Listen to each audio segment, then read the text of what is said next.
충격적인 일이 일어났습니다. 교육부 차관이 자신의 경력을 떨쳐버리고 세계를 향해서 충격적인 비밀을 하나 폭로했다고 합니다.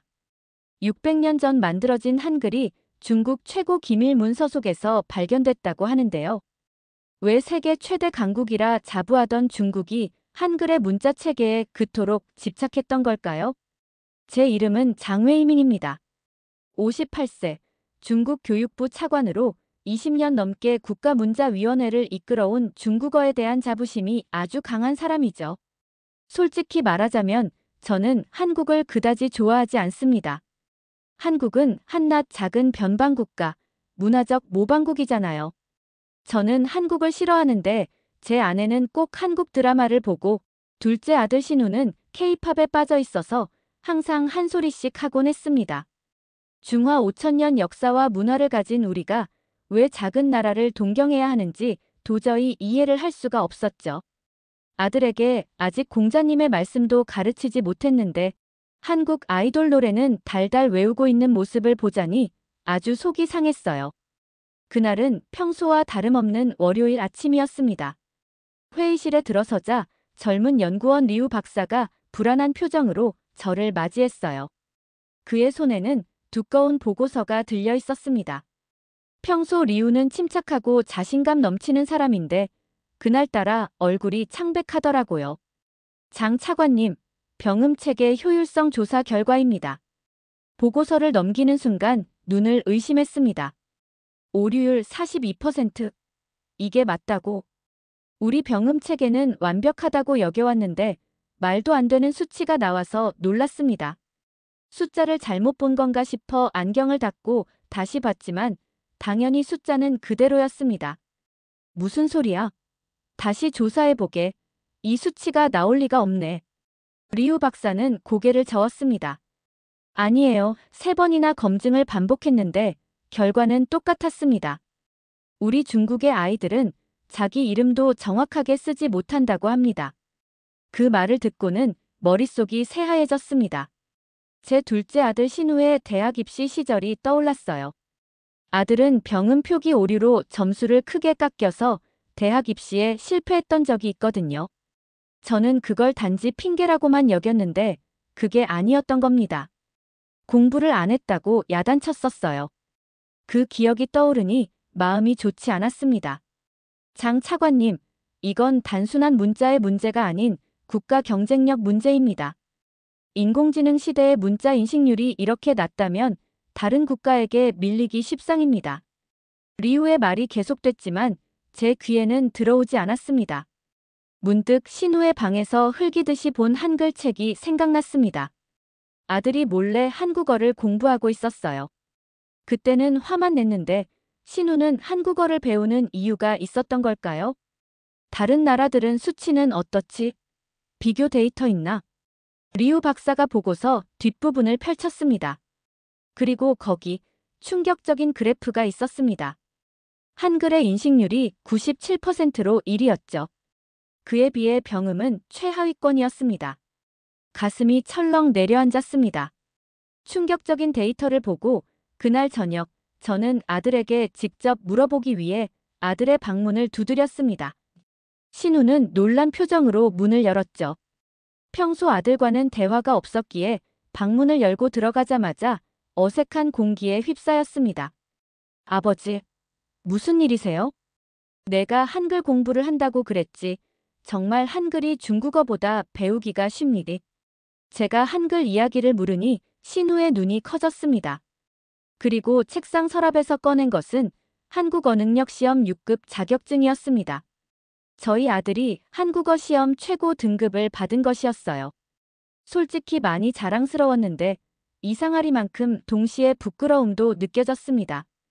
진실은 제가 무시하고 흘려버렸던 곳에 있었습니다. 이튿날 아침, 저는 평소보다 일찍 사무실에 도착했습니다. 밤새 잠을 이루지 못했죠. 병음 체계의 문제점과 아들의 한국어 자격증이 계속 머릿속을 맴돌았습니다.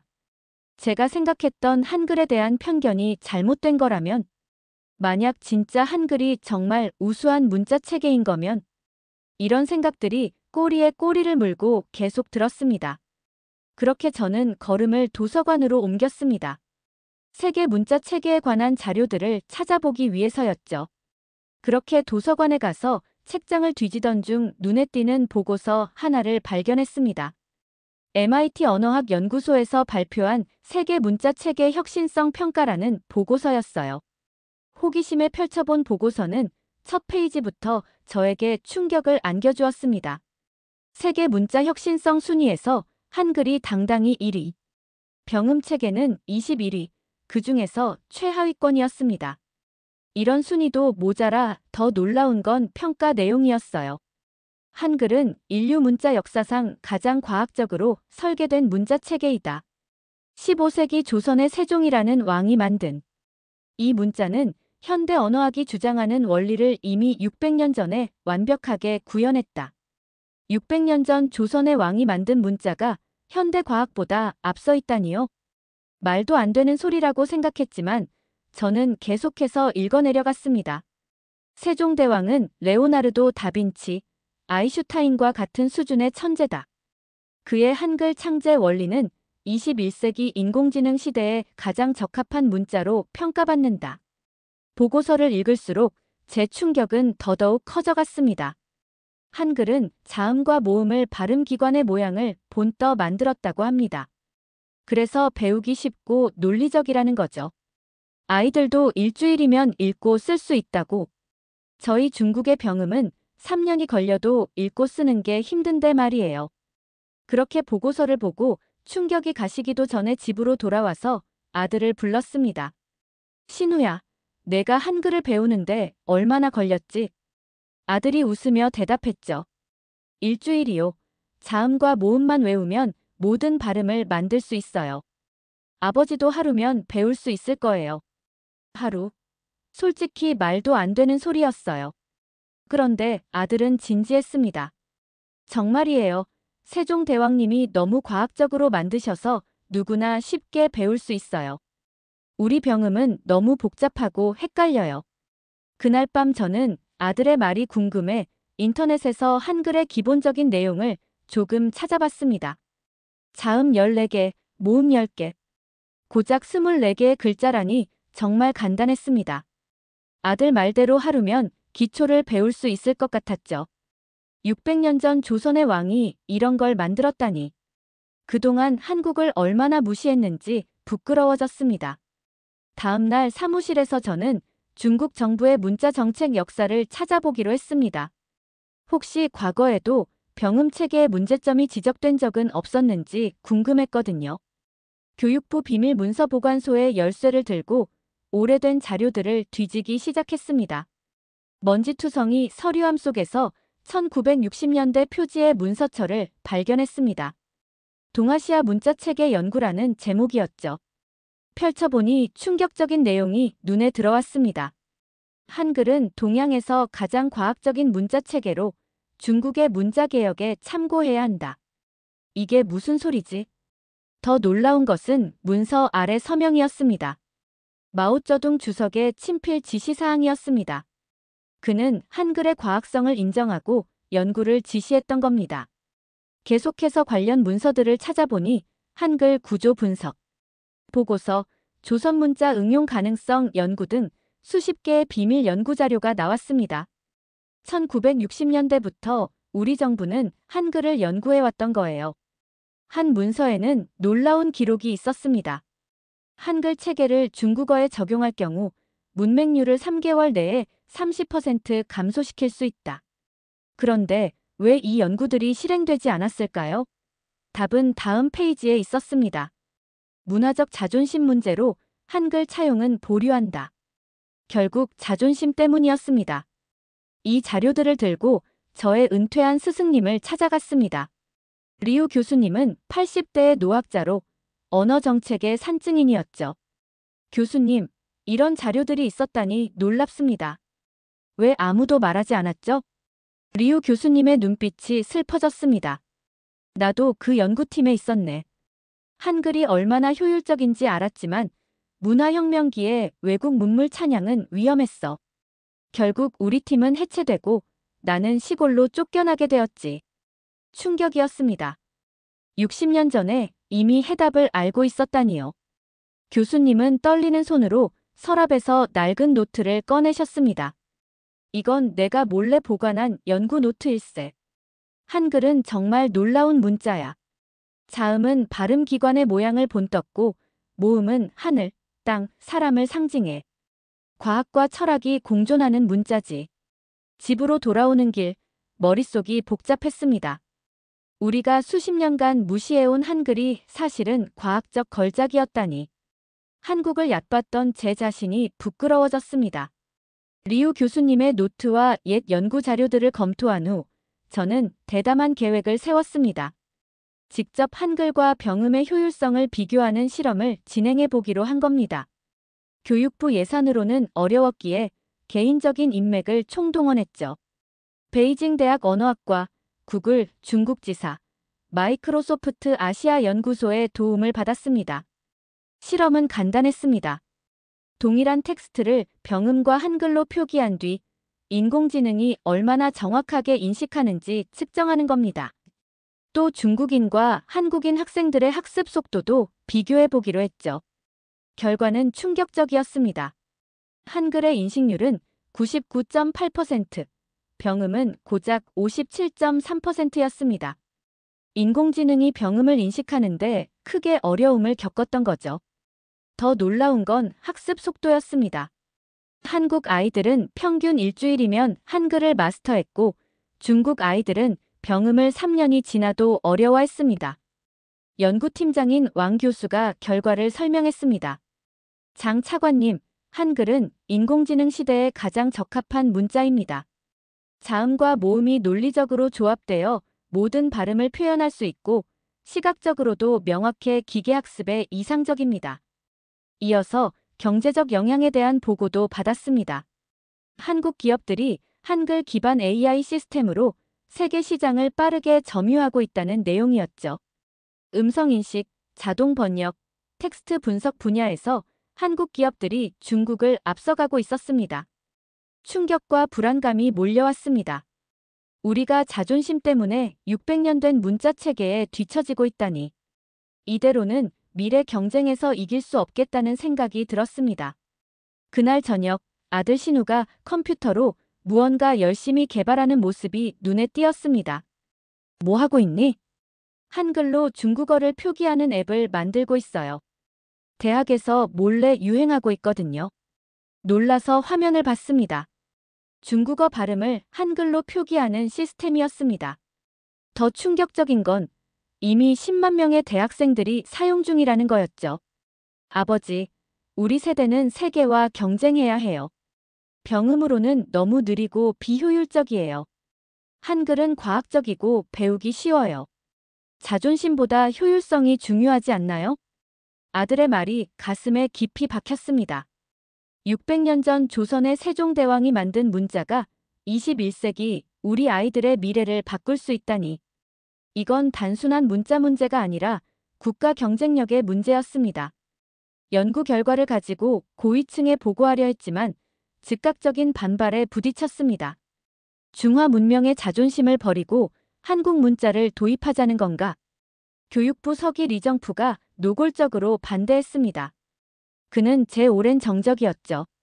이건 자존심의 문제가 아니라 우리 아이들의 미래입니다. 제가 반박했지만 회의장은 이미 소란스러웠습니다. 결국 더 많은 증거가 필요하다는 결론이 났습니다.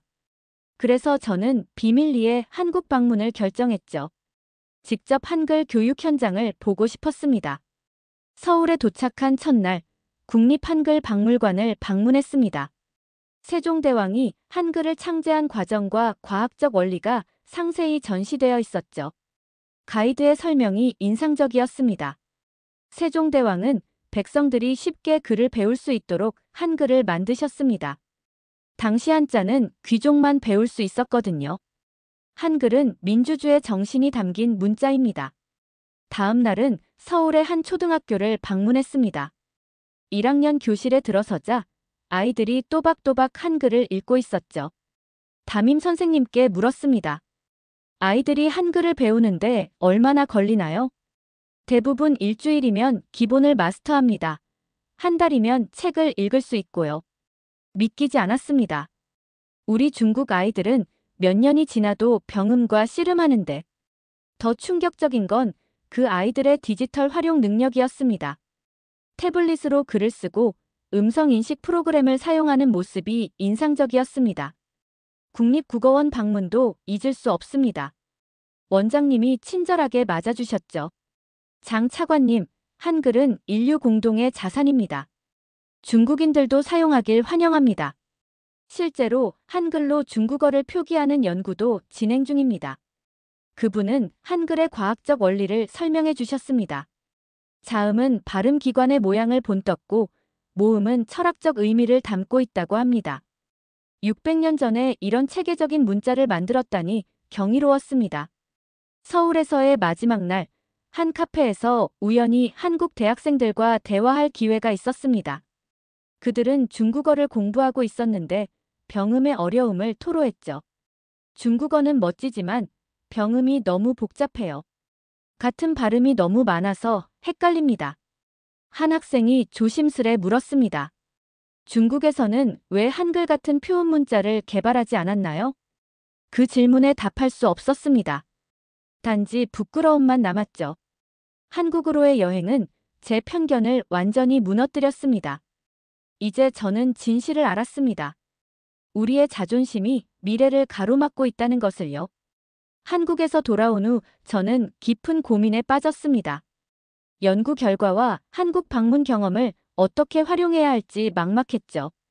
교육부 내 반대 세력은 강했고 리정프는 저를 매장시키려 했습니다. 장웨이밍은 민족 문화를 배신하고 한국을 찬양한다는 소문이 돌기 시작했습니다. 그날 저녁 집에 일찍 돌아왔을 때 놀라운 광경을 목격했습니다. 아내와 아들이 거실에서 한국 드라마를 보며 한글 공부를 하고 있었던 겁니다. 제가 들어서자 둘 다 당황했죠. 당신 언제 왔어요? 아내가 황급히 교재를 숨기려 했습니다. 계속해. 방해하지 않을게. 제가 미소 지었습니다. 아내의 놀란 표정이 인상적이었습니다. 그녀는 조심스럽게 자신의 비밀을 털어놓았습니다. 사실 난 3년째 한국 드라마 팬클럽 회장을 하고 있어요. 우리 회원 300명이 모두 한글을 배우고 있죠. 더 놀라운 고백이 이어졌습니다. 아내는 비밀리에 동네 아이들에게 한글을 가르치고 있었습니다. 병음으로 어려움을 겪는 아이들에게 한글을 통해 발음을 가르치는 방식이었죠. 아이들이 한글로 배우면 중국어 발음을 훨씬 쉽게 익혀요. 일주일이면 기본을 마스터하니까요. 가슴이 뭉클했습니다. 제 가족은 이미 진실을 알고 실천하고 있었던 겁니다. 아버지, 사실 제가 만든 앱이 있어요. 신우가 자신의 노트북을 보여줬습니다. 한글로 중국어 쓰기라는 앱이었죠. 대학에서 10만 명이 사용 중이에요. 다들 병음보다 훨씬 쉽다고 좋아해요.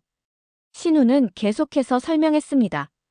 아버지, 한국은 우리가 생각했던 작은 나라가 아니에요.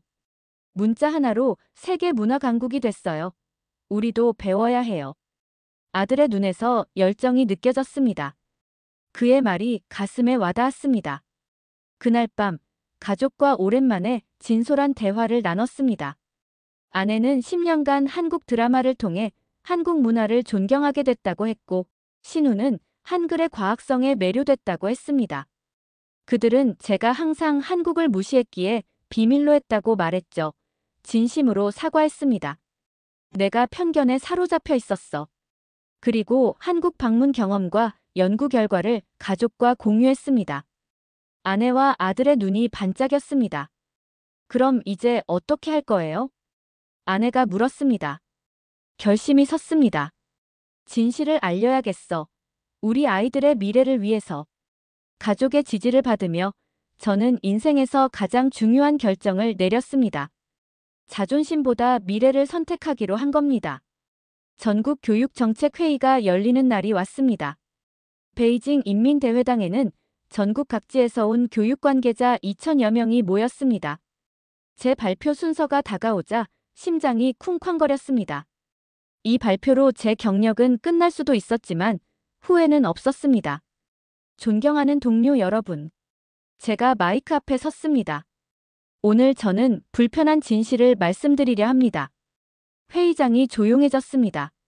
저는 병음 체계의 문제점, 한글의 과학적 우수성, 그리고 60년대부터 이어져 온 비밀 연구 자료들을 차례로 공개했습니다. 슬라이드에 나타난 충격적인 데이터에 청중들이 술렁였습니다. 우리 아이들은 자기 이름도 제대로 쓰지 못하는데 우리는 자존심 때문에 눈을 감아왔습니다. 인공지능 시대에 우리의 문자 체계는 경쟁력을 잃고 있습니다. 회의장 한쪽에서 리정프가 자리에서 벌떡 일어났습니다. 이건 매국적 발언입니다. 우리 문화 전통을 버리자는 거요? 예상했던 반응이었습니다. 침착하게 대응했습니다. 전통 소중한 거 아주 잘 압니다. 하지만 더 소중한 것은 우리 아이들의 미래입니다. 한국이라는 나라는 문자 하나로 세계 문화 강국이 되었습니다. 그들의 지혜를 배우는 것이 매국이 아니라 애국입니다. 그때 회의장 뒤편에서 한 노인이 휠체어를 타고 나타났습니다. 리우 교수님이었습니다. 80대 노학자가 직접 회의에 참석한 것입니다. 60년 전 나는 한글 연구팀에 있었습니다. 교수님의 떨리는 목소리가 회의장에 울려 퍼졌습니다. 마오 주석께서도 한글의 과학성을 인정하셨습니다. 하지만 문화혁명 시기에 우리는 침묵해야 했지요. 리우 교수님의 증언은 폭탄과 같았습니다. 참석자들 사이에서 술렁임이 커졌습니다. 이어서 저는 한국국립국어원과의 화상 연결을 시작했습니다. 미리 준비한 공동 연구 결과를 발표하기 위해서였죠. 여러분, 한국의 언어학자들은 중국어 발음에 최적화된 한글 변형안을 개발했습니다. 우리와 협력할 준비가 되어 있습니다. 화면에 나타난 한국국어원장이 중국어로 인사했습니다. 우리는 세종대왕의 정신을 이어 한글을 인류 공동의 자산으로 여깁니다. 중국 국민들께도 한글의 혜택이 돌아가길 바랍니다. 회의장은 완전히 양분되었습니다. 반대파는 격렬히 항의했지만 많은 교육자들이 제 발표에 관심을 보였습니다. 특히 젊은 교사들의 지지가 눈에 띄었죠. 발표를 마치며 제 진심을 전했습니다. 세종대왕은 동아시아가 낳은 가장 위대한 문화적 영웅입니다. 우리는 600년의 교훈을 겸허히 배워야 합니다. 자존심을 버리고 우리 아이들에게 더 나은 미래를 선물합시다. 회의는 혼란 속에 끝났지만 진실은 이미 퍼져나가고 있었습니다. 제 발표 영상은 온라인에서 폭발적으로 공유되었고 교육계와 학부모들 사이에서 뜨거운 토론이 시작되었습니다. 발표 후 6개월 상황은 극적으로 변했습니다. 처음에는 해임 위기에 몰렸지만 여론이 제 편을 들었습니다. 학부모들과 젊은 교사들이 앞장서서 한글 기반 문자체계 도입을 지지했죠. 소셜미디어에서는 아이들의 미래를 위해 해시태그가 트렌드가 되었습니다. 결정적 전환점은 국가주석의 개입이었습니다. 그는 직접 한국을 방문하고 돌아와 역사적인 발표를 했습니다. 우리는 이념과 국경을 넘어 지혜를 배워야 합니다. 한글은 인류 문화유산의 정수로 한국이 인류에 기여한 최고의 선물입니다. 중국은 한글의 과학적 원리를 배워 신중 국문자 체계를 개발할 것입니다. 그리고 2년 후 마침내 신중 국문자가 공식 발표되었습니다. 한글의 과학적 원리를 차용하되 중국어의 특성에 맞게 수정한 문자 체계였죠. 첫 시범학교 1000곳에서 놀라운 결과가 나왔습니다. 아이들이 평균 2주 만에 기본을 마스터했고 1개월 이내에 책을 읽을 수 있게 되었습니다. 더 놀라운 건 경제적 효과였습니다. 신문자 체계를 활용한 AI 기술이 빠르게 발전했고 중국의 인공지능 산업이 도약했습니다. 음성인식 정확도는 99%를 넘었고 자동 번역 기술은 세계 최고 수준이 되었습니다. 베이징 중심부에는 세종대왕 동상이 세워졌고 한글날인 10월 9일은 중국의 공식 기념일 문자혁신의 날로 지정되었습니다. 한중 문화교류는 전례 없이 활발해졌죠. 저는 교육부 차관직에서 은퇴한 후 한중문자교류센터 이사장으로 취임했습니다. 센터 개소식에서 제 인생 후반기는 한국의 지혜를 중국에 전하는데 바치겠습니다라고 선언했습니다. 세종대왕의 정신을 배우는 것은 우리의 큰 행운이라고 생각했습니다. 가장 기억에 남는 순간은 5살 된 제 손자가 신중 국문자로 쓴 첫 편지였습니다. 유치원에 입학한 지 일주일 만에 쓴 글이었죠. 과거 병음으로는 상상도 할 수 없는 일이었습니다. 손자는 자음과 모음만 외우면 모든 소리를 만들 수 있다며 신기해했습니다. 그날 저녁 손자와 함께 세종대왕 동상을 찾았습니다. 동상 앞에서 손자에게 이것은 우리보다 더 현명했던 이웃나라 할아버지가 만든 글자라고 설명해 주었습니다. 우리는 600년 늦었지만 이제라도 그 위대함을 배우는 것이라고 말이죠. 진정한 지혜는 배울 줄 아는 것임을 손자에게 가르쳤습니다. 오늘날 중국과 한국은 그 어느 때보다 가까워졌습니다. 문화적 교류는 경제, 기술 협력으로 이어졌고 두 나라는 동아시아 문화 르네상스를 이끌고 있습니다. 한글의 과학성과 세종대왕의 지혜는 이제 중국에서도 깊이 존경받고 있습니다. 제 인생 최대의 업적은 60년간 묻혀있던 진실을 세상에 알린 것입니다. 덕분에 수억 명의 중국 아이들이 더 쉽게 문자를 배우고 더 넓은 세계와 소통할 수 있게 되었습니다. 한국에 대한 우리의 감사는 앞으로도 계속될 것입니다.